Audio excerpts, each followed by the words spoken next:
After what seems like an eternity, Subaru is finally giving us some hope that an STI is on the way, after they recently unveiled the Performance B STI concept, which in photos kind of looks production ready right now. So hopefully this comes sooner rather than later. In a market where you have the Civic Type R, the GR Corolla, maybe even the Volkswagen Golf R, the WRX and its pricing right now for the VB generation, where if you're looking at buying a TS, you're spending like $45,000, the performance for the price isn't matching its rivals. And that could have something to do with the fact that we have seen a sharp decline in WRX sales. With the STI, though, everything could change. Everything buyers have been demanding out of this platform, they seem to be getting here with this new concept. For one, it's a hatchback. Two, no plastic cladding. Three, I actually think it looks pretty good. Now, since we don't have any specifics here in terms of horsepower, packages, features, maybe even trims, we can only speculate here. And I want to start off with what we actually have to work with here, and that is the exterior design. And then we'll work into what Subaru should give us here and what they really need to be offering for the US consumer. When you take a look at the design for this concept, a lot stands out. I mean, for one, it looks like an Impreza and Crosstrek. No cladding, but very wide fender flares. And it's a wide track. It's a boxy looking car. I mean, the Crosstrek isn't a boxy hatchback or a boxy, small SUV. And yet Subaru did that here with the STI. I am hoping that they're just using the Impreza and Crosstrek design as a baseline, and that the end product is not going to look anything like that. However, though, with the rear wing, with the center exhaust outlets, with the wider fender flares, it kind of reminds me of a GH generation.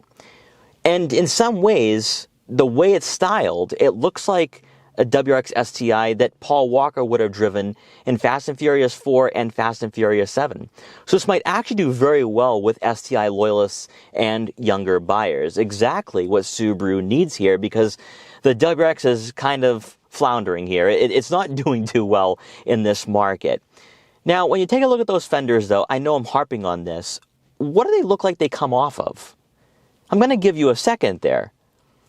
It really reminds me of the GR Corolla. I mean, look at a GR Corolla with the front and rear fenders, and then look at this STI concept. It is basically the same thing. You also have the center exhaust outlets. This is basically targeting the Civic Type R and GR Corolla. The massive rear wing, though, I think is actually pretty cool. Sometimes I think it's tacky, but it works on the concept. I hope it makes its way to the final production run. What I also like, too, is that they really trimmed down on that cladding. So buyers are not going to be complaining about that. It doesn't look cheap. It doesn't look tacky. It looks street ready and also track ready, more importantly. Up front, you have that mesh grille design, so no longer that weird look that was seen on the WRX. I did the same for mine. Gives you more of a performance-oriented and dynamic appearance. You're going to have the red accents, reminding you this is the STI. You have that hood scoop. Love to see it. Looks very prominent on this car. The LED lighting, which comes off of the limited trim and above for the WRX. Then for the lower portion of the front bumper, it appears we have functional side air intakes, helping out with that airflow, giving you a lower center of gravity on the track, helping out with that overall aerodynamic design to this car. Then you have that massive front splitter, and that carries over to the side profile as well. So nice lower look to this car. The VB generation WRX does sit pretty high up, relatively speaking. So this is a bit of a different experience here for the new STI concept. Then as you make your way around to the back here, one thing I do like is the fact that it kind of looks like a TCR. So remember, they're going after the GR Corolla, they're going after the Civic Type R, and this is something that you would probably see on track, especially with that rear wing. I actually like the final third of this car more so than the front fascia, mostly because it looks pretty aggressive and we have a bit more paint to work with rather than cladding. And then you also have the center exhaust outlets. Absolutely love that out of this car. As you hop inside, from what we see here from the photos, it's so VB. This is all VB generation. Nothing has been touched here. Nothing's been changed. We have the 6-speed manual. We have the 3 pedals there, so we know we're going to get that if this concept does come to fruition and we get a final production product here. What I love, though, is the flat bottom steering wheel. like that alone would be huge to have on a VB generation WRX. So that is a nice addition there. Unfortunately, the rest of the interior looks the exact same. The 11.6-inch touchscreen, so no update to the technology. Hopefully that's just a concept thing here, and we get a newer head unit for the next generation STI if it ever comes here. After the exterior and interior, it all comes down to speculation because we have no specifics whatsoever when it pertains to horsepower and torque, pricing, and gear ratios. I'm waiting for gear ratios on this one because with the WRX, it's a great car, but the gears are way too short, really too short for a car that is supposed to be sports tuned. So I would love to see an STI get longer gear ratios for sure.